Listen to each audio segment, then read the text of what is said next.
Hello दोस्तों, स्वागत है आप सभी का। सुप्रभात सबको। और आज हम बात करेंगे जिस बात से हम सब जुड़े हुए होते हैं और उस उम्र से हम सब जो है वो गुजरे हुए होते हैं। दोस्तों, टीनएजर यानी कि 13 साल की उम्र से 23 या 25 साल की जो उम्र होती है, उस अवस्था में हमारा मन जो है वो वैचारिक क्रांति की तरफ आगे बढ़ता है। साथ साथ शरीर में हॉर्मोन्स जो होते हैं उसमें भी परिवर्तन होता है। यानी कि जो जो बातें अभी तक हमें मालूम नहीं थी, उन बातों से हमारा परिचय होता है और उन परिचय से हमारे मन में, तन में अनेक प्रकार के शारीरिक, जातीय और मानसिक वैचारिक परिवर्तन आते हैं। उस अवस्था में अगर आपको कोई सही दिशा मिल जाती है तो आप सही दिशा में चल जाते हैं। यानी कि अगर आपको किसी दिशा की या सही बात की पता होता है, या तो आपको पता है कि ये मेरे लिए सही है, ये दिशा मेरे लिए सही है, फिर भी अगर आप उस दिशा को छोड़ के विरुद्ध दिशा में जाते हैं तो हो सकता है कि आप जो है वो अनसक्सेस की तरफ जा रहे हैं। दोस्तों, ये उम्र जो होती है वो बहुत ही मायने रखती है, क्योंकि इसी उम्र में हम सब जो कुछ है, हमारा जो जीवन का जो लक्ष्य है उसको प्राप्त करने के लिए तैयार होते हैं। दोस्तों, ऐसे समय में बहुत सारे ऐसे बातों का सामना जो हमें करना पड़ता है, उसमें कई बार ऐसा होता है कि हमारे विचार बहुत ही नकारात्मक हो जाते हैं। कई बार हमारे विचार जो है हमें आत्महत्या की तरफ प्रेरित करते हैं, या तो हमारे विचार जो है वो हमें सबसे दूर जाने के लिए प्रेरित करते हैं। इस अवस्था में आपको लगता है कि केवल मैं जो सोच रहा हूं वही सही है, दूसरे लोग जो कह रहे हो मेरे लिए गलत है। आपके दादा है, दादी है, या तो आपके माता पिता, या आपके शुभचिंतक दोस्त है। दोस्त शुभचिंतक भी हो सकते हैं और आपको गिराने वाले भी हो सकते हैं, तो उससे संभल के रहिएगा। तो दोस्तों, ऐसे लोग जब आपको कुछ सुझाव देते हैं तो ऐसे समय में आपको लगता है कि ये ठीक नहीं हो रहा है, मैं जो कह रहा हूं वही सही है, ये सब गलत है, आपको लगता है कि ये मेरे विरुद्ध है। ऐसे सोच, ऐसी विचार हमेशा हमारे मन में उत्पन्न होते रहते, ये उम्र है।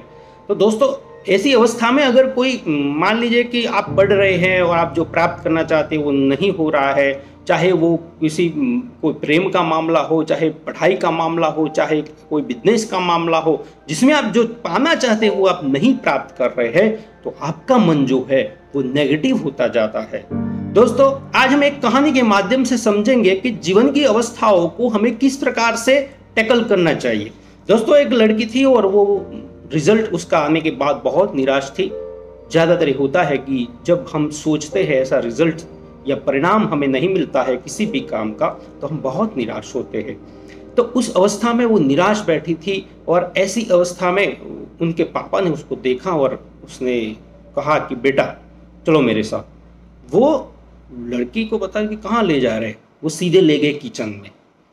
किचन में ले जाकर उन्होंने दिखाया कि गैस का जो स्टव था, गैस था, उस पे गैस पे 3 जो है पतीली जो है वो रखी हुई थी, और तीनों में पानी रखा हुआ था।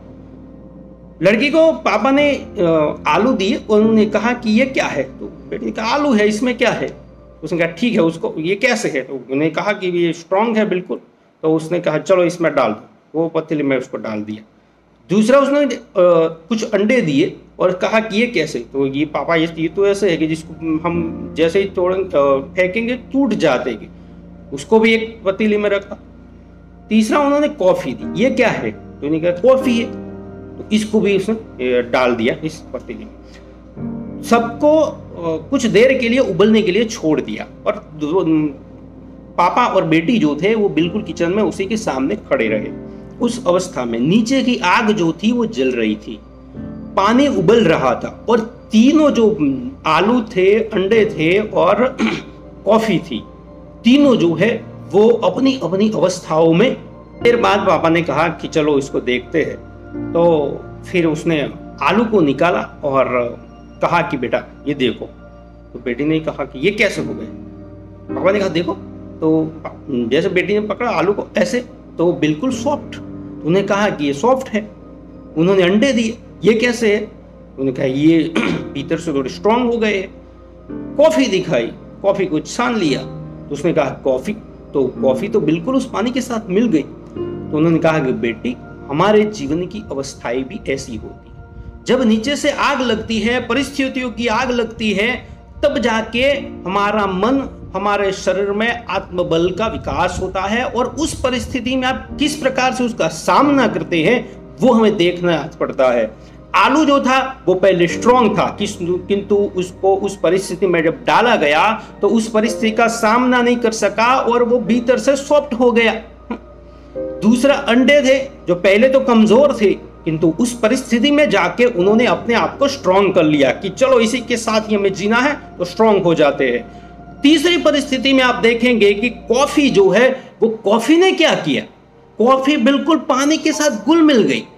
उसने अपने आप को नहीं बदला, किंतु पानी को ही अपने भीतर समा लिया। यानी कि जो भी परिस्थितियां आपके जीवन में आ रही है, उस परिस्थितियों को आपको सामना करना पड़ता है। आप उस परिस्थितियों को कैसे लड़ते हैं, आप उस परिस्थितियों से कैसे बाहर निकलते हैं, वो जानने की बहुत ही जरूरत होती है। इस उम्र में, ये उम्र का दायरा जो है वो आपको विकास की ओर ले जाएगा। इस उम्र में आप जो चाहे वो कर सकते हैं। बाद में आप ये सोचेंगे कि इतने साल हो गए, मुझे नौकरी नहीं मिल रही, मुझे ये हो रहा है, मुझे ये हो रहा है, तो कैसे होगा मेरे दोस्त? क्योंकि आपने जो है अपने जीवन के कुछ अनमोल साल जो है वो बिगाड़ दिए हैं।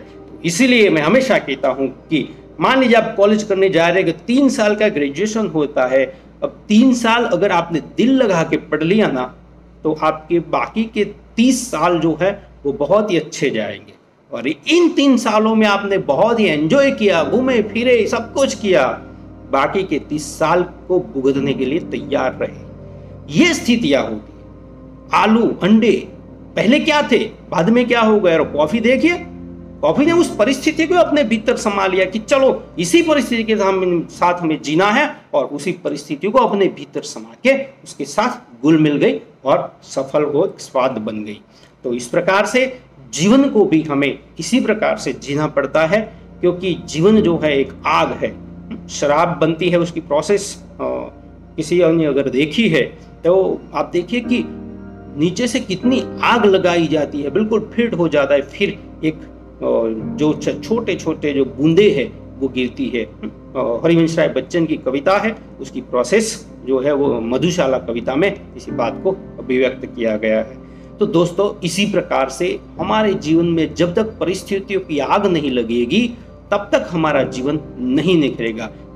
इसलिए सच्चा सोना बनने के लिए हमें जो है वो आग की ताप पर तो चलना ही पड़ेगा, तपना ही पड़ेगा। जो तपेंगे वही निखरेंगे। इसलिए हमेशा तपते रहे। अगर आपको कोई परिस्थितियां ऐसी मिल रही हैं, आपको लगती है कि मेरे ही जीवन में ऐसा क्यों रहा है, हर एक को दोस्तों ऐसा ही लगता है कि उसके ही जीवन में दुख है, बाकी तो सब खुश है। एक फिलोसोफर ने कहा था कि अगर एक टेबल पर सबके दुख रख दिए जाए और सबको एक दूसरे में ट्रांसफर कर दिया जाए, तो सब ये कहेंगे कि मेरे पास जो है दुख वही ठीक है। तो ये जो स्थिति होती है कि सबके दुख अपने दुख है, किसी को कौन बताए, और जब भी बताते हैं तब सबको लगता है कि ठीक है। बाकी ऊपर से सबको लगता है कि इतने इसको बहुत अच्छा है, ये गाड़ियों में घूम रहा है, बंगलों में रह रहा है, किंतु उसके भीतर का बंगला कैसा है वो उसी को पता होता है। इसीलिए हमेशा अपने आप पे भरोसा रखें, अपने आत्मविश्वास पे भरोसा रखें, अपने आत्मबल को मजबूत कीजिए, और जो भी परिस्थितियां उस परिस्थितियों का सामना करके आगे बढ़े। बहुत बहुत धन्यवाद, थैंक यू। इस चैनल पर अगर आप पहली बार आए हैं तो चैनल को सब्सक्राइब कर दें, बेल आइकन को जरूर प्रेस करें। बहुत बहुत धन्यवाद।